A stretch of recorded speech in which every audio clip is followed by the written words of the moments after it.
একটা ভালোবাসার গল্প যা শুরু হয়েছিল এক ব্যক্তিগত চিঠিতে এবং গড়িয়েছে বন্ধুত্ব, বাধা বিচ্ছেদ, পুনর্মিলন ও অবিচলিত সঙ্গতে। এটি হলো জুবিন গার্গ এবং গরিমা সাইকিয়া গার্গ। তাদের প্রেম, বিয়ে এবং যৌথ জীবন। আজ দেখে নেব তাদের আপ এবং ডাউন, মানে ভালো খারাপ মুহূর্ত এবং শেষ পর্যন্ত প্রেম ও প্রতিশ্রুতি কিভাবে জয় করেছে। গারিমা প্রথম তার বিয়ের পথিকৃত হলেন না, বরং শুরুটা হয়েছিল এক সাধারণ ফ্যান লেটারের মাধ্যমে। গারিমা তখন ভক্ত ছিলেন জুবিনের গান, অনামিকা এবং মায়া শুনে।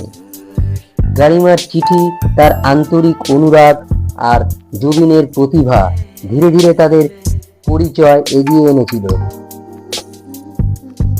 প্রথম চিঠি একটি স্বপ্নের শুরুর মতো। কখনো কি আপনি ভেবেছিলেন সেই চিঠি ভবিষ্যতের পাথে হয়ে উঠবে? প্রেম গড়াতে শুরু করেছিল, তবে সবকিছু ছিল গোলাপ পাতার মতো সোজা নয়। গরিমার পরিবার, বিশেষ করে তার বাবা, প্রথমে তাদের সম্পর্ককে মেনে নিতে চাননি। শুধু পারিবারিক বাধাই নয়, বলা হয় জুবিনের রেস্টলেস বিহেভিয়ার গরিমার জন্য কঠিন ছিল। এক পর্যায়ে গরিমা এমন সিদ্ধান্ত নিয়েছিলেন যে হয়তো এগিয়ে যাওয়ার চেয়ে সার্থক হবে সম্পর্ক শেষ করার। বিচ্ছেদের সময়টা ছিল জুবিনের খুবই কঠিন। তিনি প্রায় এক ধরনের আবেগগত দেউলিয়াতার মধ্য দিয়ে যেতেন। তার মন এবং সঙ্গীত সবই প্রভাবিত হয়েছিল।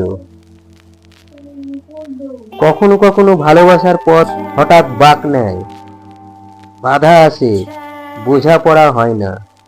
তাদের মধ্যেও হয়েছিল সেই অস্থিরতা, সেই দ্বিধা। কিন্তু ভালোবাসা যখন সত্যি হয়, তখন সময় এবং পরিস্থিতি বদলে দেয় সব। সেই বিচ্ছেদের পরেও গারিমা এবং জুবিন একে অপরকে ভুলতে পারেনি। ফের একবার নিজেদের অনুভূতি যাচাই করে তারা সিদ্ধান্ত নিলেন একসাথে জীবন শুরু করবেন। এবং 2002 সালের 4ই ফেব্রুয়ারি সেই দিন তাদের বিয়ে হয়।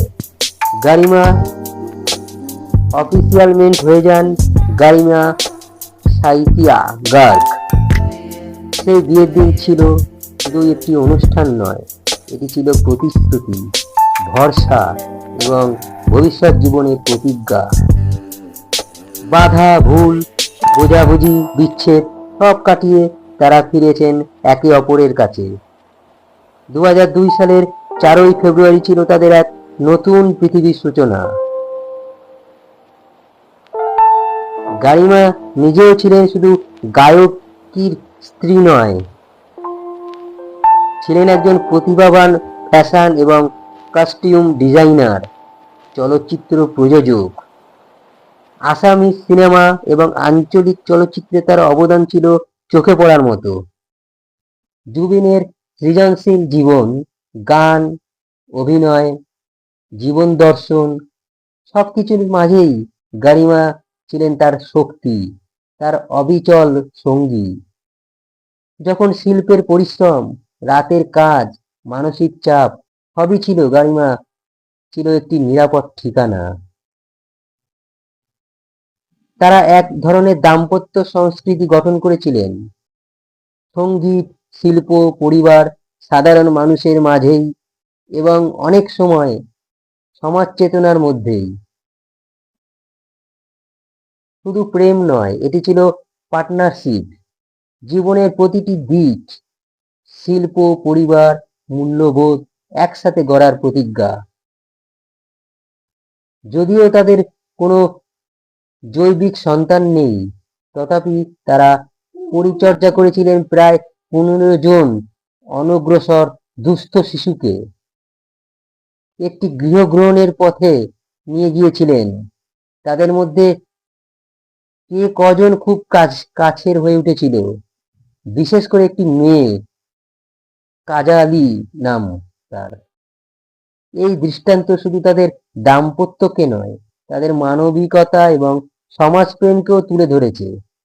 তাদের সম্পর্ক ছিল শুধু ব্যক্তিগত, কিন্তু তাদের কর্মকাণ্ড ছড়িয়ে পড়েছিল সমাজের অন্য প্রান্তে।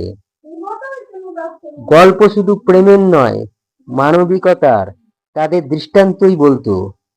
সঙ্গীত, ভালোবাসা আর দায়িত্ব সব একসঙ্গেই সম্ভব। সময়ের সাথে গারিমা এবং জুবিন একে অপরের শক্তি, পরামর্শদাতা, উৎসাহ হয়ে উঠেছিলেন।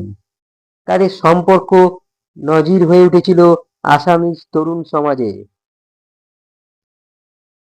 সামাজিক অনুষ্ঠানে একসাথে যাওয়া, সামাজিক কাজ, শিল্পচর্চা, পরিবার সব মিলিয়ে ছিল তাদের যৌথ জীবন। ফ্যান অনুরাগীরা তাদের দেখে অনুপ্রাণিত হতো। বিয়ে শুধু শুরু নয়, জীবনের এক নতুন অধ্যায়। আর গারিমা জুবিনের দাম্পত্য সেই অধ্যায়কে করে তুলেছিল সুরের সৃষ্টির, ভালোবাসার এবং নীরব আত্মপ্রত্যয়ের। 19 সেপ্টেম্বর 2025 জুবিনের মৃত্যু সিঙ্গাপুরে স্কুবা ডাইভিং দুর্ঘটনায়। তার আকস্মিক প্রয়াণে পুরো অঞ্চল নয়, পুরো দেশ শোকাচ্ছন্ন। গারিমা, যিনি একসময় তার জন্য ফ্যান লেটার দিয়েছিলেন, আজ তার দেহকে শেষ শ্রদ্ধা জানিয়েছিলেন। বিমানবন্দর থেকে দেহ আনেন, কাফিনের ওপর গামছা দেন, এবং তখন এক আবেগঘন মুহূর্ত ধরা পড়ে কয়েকজন ক্যামেরায়। যদিও দাম্পত্যের এই অধ্যায় এখানে শেষ হলো, তবে তাদের গল্প, তাদের ভালোবাসা, তাদের প্রতিশ্রুতি, মানবিক কাজ চিরকালের জন্য হয়ে থাকবে। দুঃখ বেদনায় তিনি থেমেছেন, কিন্তু যাদের জন্য তারা বেঁচে আছেন, তাদের হৃদয়ে তাদের গল্প চিরকাল বেঁচে থাকবে। প্রেম হলো শুধু অনুভূতি নয়, এটি কখনো কখনো চিঠি, প্রতিক্রিয়া, বোঝাপড়া, বিচ্ছেদ, পুনর্মিলন, প্রতিশ্রুতি, আর সবশেষে একসাথে জীবন গড়ার অটো প্রোগ্রাম। জুবিন গার্গ এবং গারিমা সাইকিয়া গার্গের জীবনেই সেই গল্প। হয়তো তাদের জন্য সুখ সবসময় ছিল না, হয়তো বাধা, কষ্ট, দ্বিধা ছিল, কিন্তু শেষ পর্যন্ত ভালোবাসা জিতেছিল, প্রতিশ্রুতি জিতেছিল, এবং মানুষের জন্য দায়বদ্ধতা জিতেছিল। যদি আপনি এই গল্প আপনার ভিডিওতে তুলে ধরেন, আপনি শুধু একটি রোমান্টিক গল্প বলবেন না, আপনি বলবেন একটি মানবিক, দায়িত্ববান, সৃষ্টিশীল ও জীবনের প্রতি বিশ্বাস রাখার গল্প। বন্ধুরা, আমি এখন আপনাদের আমাদের এবং সবার প্রিয় আমাদের যে জুবিনদা, তার সব থেকে প্রিয় এবং জনপ্রিয় যে গানটি, সেই গানটি আমি দুটো লাইন গেয়ে শোনাবো। মায়াবিনী আমার চোখে যে দেখো, দেখো নাচে, ভাঙা মনে আমারও আছে কত আশা। ভেবো না বাঁধন তোমার, খুলে দিলাম আকাশ নীলে, ডানা মেলে দিও তোমার, ডাকে তোমার নতুন জীবন। স্মৃতিগুলি কখনো যদি মনে পড়ে যায়, পারবে কি ভুলতে তুমি কখনো আমার, ভোলা কি যায় গো এই প্রথম প্রেমের রঙিন ছোঁয়া। বন্ধুরা, আমার এই ভিডিওটি যদি আপনাদের ভালো লেগে থাকে, তবে অবশ্যই লাইক, কমেন্ট এবং এই রকম ভিডিও পেতে, নতুন নতুন এরকম ভিডিও পেতে চ্যানেলটি সাবস্ক্রাইব করে রাখবেন।